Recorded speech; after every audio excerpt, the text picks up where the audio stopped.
John from Ripewave Audio back a fourth time with Marantz's latest AV receiver, the Cinema 30, and this unit sells for $4,500 and was just launched a couple of months ago. In this video, part 4, we're going to cover the various sound modes that this receiver will put out when presented various different source content from Dolby Atmos to DTS-X, Aural 3D, as well as older formats, which was DTS, which was a 7.1 or a 5.1. Same goes with Dolby Surround. So we'll cover all those as well as talk about the DAC filters, which can be changed in this unit, which weren't present in models below this. Of course, you get it in the AV10. But let's talk about this unit and the different sound modes. Now, this unit is capable of handling a 9.4.4 configuration, as well as some different mixes, depending on if you're going to go with an Aural 3D layout, where you've got that top center and the front height center speakers, and those are all possible as well. But we're going to align this around our room configuration, which is a 9.2.4 configuration. That's 9 at ear levels, including the front wides, the 2 subwoofers that we have, and the 2 rows of height. We're going to cover what would happen if we did one of those Aural 3D layouts like a 13.1. So stay tuned for this. Now, what is nice about the Marantz and Denon receivers is when you hit that info button, you see the source content and the speakers it uses, and it shows you the output. This makes it very, very clear. It's one of the better presentations, if not the best, of the speaker layouts. Of course, we like the HTP1's presentation that was in the monolith processor, but this one is really good as well. Some of these slides will look familiar to you when we reviewed the Yamaha RX AAA. We also compared it against the Marantz Cinema 50. What we did was we updated these slides to go and include also the Cinema 30. What we did was we replaced the Cinema 50 with the Cinema 30. There's only a slight subtle change, and that's the addition of the front wide speakers, which the Cinema 50 or the Cinema 40 does not have the capability of providing. So we can see how this differs. Now, the Yamaha had these unique DSP modes and the surround AI mode, which Marantz and also shown here, Emotiva don't support. But we can look at what happens with stereo mode, direct mode, Dolby Atmos or Dolby Upmixing, and DTS-X, Neural X Upmixing, and Aural 3D, as well as the Auromatic Upmixer handle each of these source contents. And we're looking at the first one, and it is CD. As we go through this, I'm going to show you the physical media that we use to test it. The first one is Norah Jones on compact disc. I got this when it first came out. Can't find the box right now, but I have the CD. And what we notice is Marantz, when set up with LFE plus main, will output to your subwoofer the content. Even though this is just 2.0 source material, it puts that subwoofer in as long as you have that configured. And when you bring it into the immersive formats, it will upmix to whatever channels that you have available. In this case, it's for Aural 3D, the DTS-X with the Neural X upmixer, and with Dolby Surround. We get those signals coming out our height speakers as well as our front wide in all of these cases. Now, we didn't observe this with Emotiva. Now, Emotiva RMC1, it supports the same 9.2.4 configuration, and that's what we have it wired up for. We don't experience anything coming out those front wide speakers if it's not native content. At least the way our unit is set up, and I'm trying to figure out if there is a workaround here, but it doesn't seem to be upmixing to use the front wide speakers in this case. Now, we're hopeful that with the RMC1 Plus that's coming out later this year, that they are updating their upmixers as well as their Dolby implementation. I've talked to them. They said this is happening, that we're coming out with updated Dolby Atmos upmixer. So we're hopeful that this will introduce that upmixing to the front wides, but we're not seeing that with this content. And this is what you'll see when you hit that info button, when you're playing the content. That's stereo. This is just a compact disc, and it's showing you on the input signal. I think this is really good, and it takes you a while to maybe understand. It's showing all the speakers in your layout with a black background with white letters. But for the speakers that actually has content programmed in the source, it's showing a white background with black letters. So this is telling us front left and front right are in the source material. And on the active speakers, this is what's happening after decoding. It's adding in that subwoofer channel as well as the left and the right. So it's adding the subwoofer channel. When if we go to direct mode, no difference there. Dolby Surround now is taking that content, but then making it available to all the speakers that you have, including our front wides. No difference with Neural X going to the front wide speakers.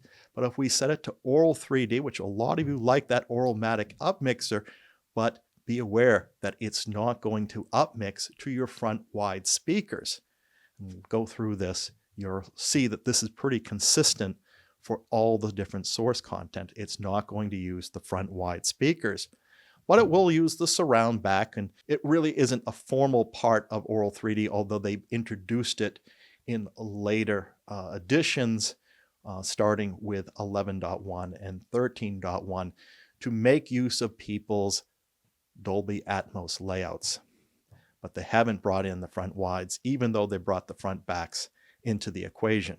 And we can see the results that we had from other products, the Arcam AV41, as well as the Monoprice HTP1. And we can see that front wides are not in here, but we never did the test for front wides when we had those processors. Looking at Super Audio Disc DSD, in this case, we used our Johnny Hartman Super Audio CD. This is a 2-channel Super Audio, not multi-channel. So you can see the input channels, front left and right as before, with the subwoofer coming in when it gets decoded, and we've got that mains plus LFE configured. Now, one thing I will note, Super Audio CD seems to be a very fragile format.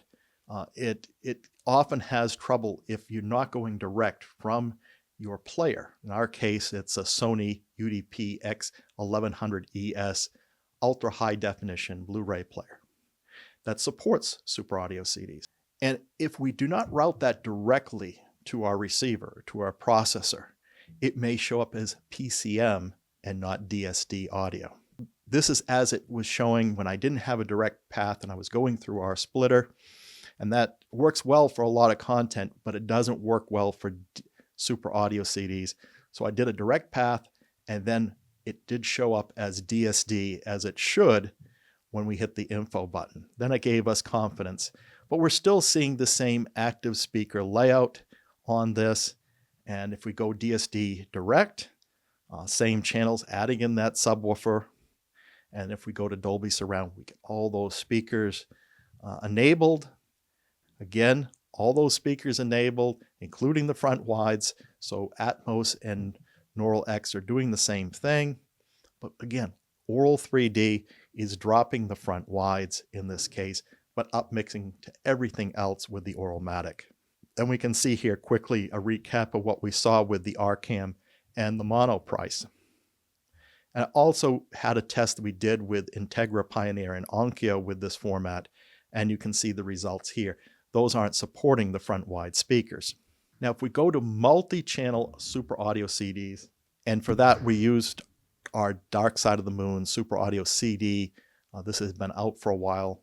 When we did that multi-channel, we didn't see results with Yamaha or Emotiva that was able to upmix to additional channels. It was just doing what was native on the Super Audio CD. Now, granted, the Emotiva is keeping that DSD signal pretty straight through the processing, and that's why we would imagine it isn't upmixing those other channels, and neither is Yamaha. But we see with Marantz, we can upmix to 9.2.4 with no problem. And here are the different screenshots with the info button pushed first in stereo mode, and you can see that it down mixes to 2.1 from 5.1. When we go to DSD Direct, it keeps the 5.1 original signal. We go to multi-channel in, we have a 5.1 output. When we go to multi-in plus Dolby Surround, it then upmixes to the height channels, and the same thing with Neural X. And then Aural 3D, again, we're dropping the front wides, but all the other height channels are there. We can see here the impact on the RCAM and the mono price, as well as the Integra Pioneer and Onkyo. We tried a quadrophonic mix using DTS-X, using the Doobie Brothers Quadro box set. So this is 4 channels, left and right front, left and right rear. And this is how it performed with Yamaha. It was doing upmix there to 6.2.4 with Yamaha, just bringing in those back speakers as well as the height speakers. So it was copying over the side surround into the rear surround with that. It had this odd artifact where it wasn't doing the subwoofers when we went to DTS-X. With the Marantz, though, you're getting the front wide speakers. You're also getting that signal brought out to the rear channels. Look at this in stereo mode. We can see it's doing like the other formats. It's down mixing to front, left, and right plus subwoofer, adding in that subwoofer channel that's not present on the source.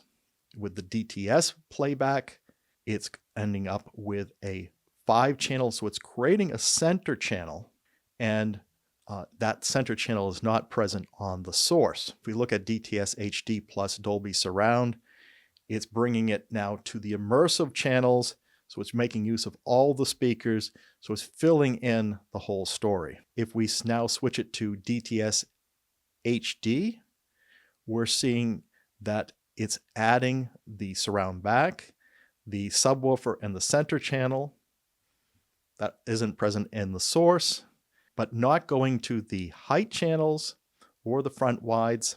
And then with Aural 3D, it's everything but the front wides. What I don't like about this, there really isn't an option that will give you the original source, which is 4 channels. I wasn't able to find one that would mimic the full source. But on my Emotiva, I'm getting exactly which was on the original content. And here is how it performed with the other products.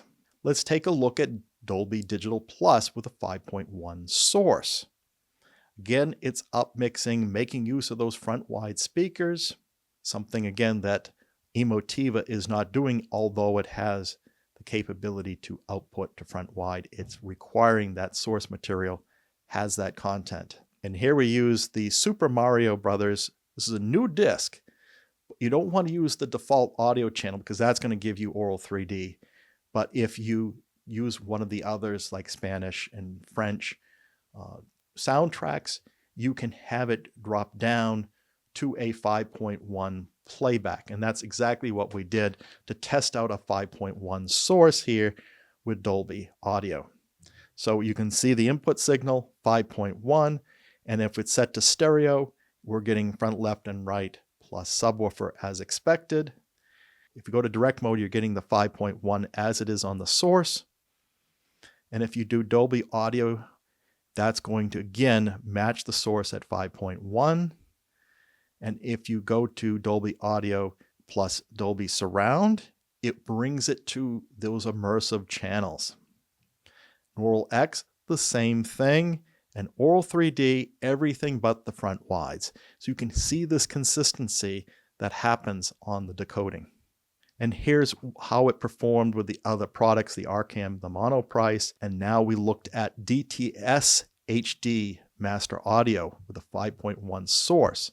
And for that, we went to the extraterrestrial, that we could get a DTS-HD Master Audio content on here, which the Yamaha did very similar to the Marantz. Although Marantz, now you've got the front wide content. Now with the Emotiva, it would only decode it as DTS. You can't use a Dolby decoder when it's DTS. So this is what it looked like if we take that 5.1 signal and we put it to stereo mode, we get a 2.1 output. If we go to direct, we get the 5.1 output. If we go to DTS surround, we get the 7.1 output. So it's adding in those back channels, doing some upmixing there. If we DTS plus Dolby surround, it adds in the immersive channels and the heights. The Neural X, the same way. And Aural 3D, everything but the front wides. Here's how our cam and monopriced handle that signal. For 7.1 content with Dolby Digital Plus enabled, we went back to the Mario Brothers movie. Again, I think this was now the Spanish versus the French audio track, which gave us the 7.1 source. And we were still able to upmix to 9.2.4. When we ran it in stereo mode, we got 2.1 output. When we ran it in direct mode, we got 7.1 output as expected. We went to Dolby Digital Plus, we got 7.1. And when we went to Dolby Surround, we got those immersive channels. Same thing with Neural X, and with Aural 3D, the front wides were dropped. Here's how our cam and monoprice handled that as well. And looking at now DTS-HD Master audio with 7.1 source. And for that, we went to Star Wars The Force Awakens, and that had that DTS Master at 7.1, and it would upmix on the Marantz to 9.2.4, very similar to what Yamaha did, but that only had 7 channels in the ear level. So in stereo mode, it's giving you 2.1 output. With direct mode, it's giving you 7.1 output. With DTS HD mode, giving you 7.1. And then when you do DTS plus Dolby Surround, you get all the speakers. And then with Neural X, the same thing. And Aural 3D, you lose your front wides. And here's how our cam and monoprice handled that. For Dolby Atmos, using a 7.1.4 source. In our case, we could finally do the original track of the Mario Brothers movie. And with that, in the stereo mode, we got a 2.1 output. In direct mode, we got all the channels enabled with the direct mode because it's Atmos. And with the Dolby True HD decoder, we had 7.1 output. With Dolby Atmos, we got all the speakers enabled. With a True HD plus Neural X, we got all the speakers as well. And then as expected, with Aural 3D, the front wides were dropped, but all the other speakers were on. And here is how our cam and monoprice handled that. With DTS-X, was very little content we have with DTS-X, but we were able to find a 7.1.4 source. And for this, it was the extraterrestrial. So when we showed that before, that was one of the alternate audio tracks, an alternate language there. So when we ran this in stereo mode, it gave you 2.1 output. Direct mode gave you all the channels. DTS-X mode gave you all the channels as well. And it wasn't an option for a Dolby or an Aural 3D upmix with this source content. And here is how our cam and monoprice handled it. Now it comes to Aural 3D, and of course there's different speaker layouts associated with Aural 3D, a 9.1, a 10.1, 11.1. 11.1 that is mapped to Dolby Atmos layout of a 7.1 plus 4 height, and a 13.1, which gives you all the Aural 3D layouts with the center height and the center front height speaker in play, plus those rear surrounds that is with Aural 3, which is normally part of Dolby Atmos, but note it doesn't have front wides in any of these layouts. Now, we've also encountered an 8.0 and an 8.1 Aural content, so you might see that, but we don't have that shown here. In our testing, we got a demo disc. Actually, Aural sent us this, just very nice, reached out to us and said, hey, you can use these in your video, and thank you very much for doing that. and we're going to be working with them in the future to make sure our content on Aural 3D is correct. But we ran through some different content here. Here's one of those on the demo disc. That's a 9.1 source. And we do it in stereo mode. We get a 2.1 output. When we go to direct, we get a 5.1 output. When we go to DTS-HD, because that's what it's riding over, is DTS on these Aural 3Ds, and you get a 7.1. And then when you go to DTS plus Dolby Surround, you get all the speakers, Neural X, all the speakers, and then Aural 3D, everything but the front wide. Here is an example with 10.1. So 2.1 on the stereo. The direct mode is 5.1. The DTS-HD mode gives you 7.1. DTS plus Dolby Surround is all the speakers. The Neural X is all the speakers. Aural 3D is everything but the front wide. When you go to 11.1, it will give you 2.1 with stereo, 5.1 with direct.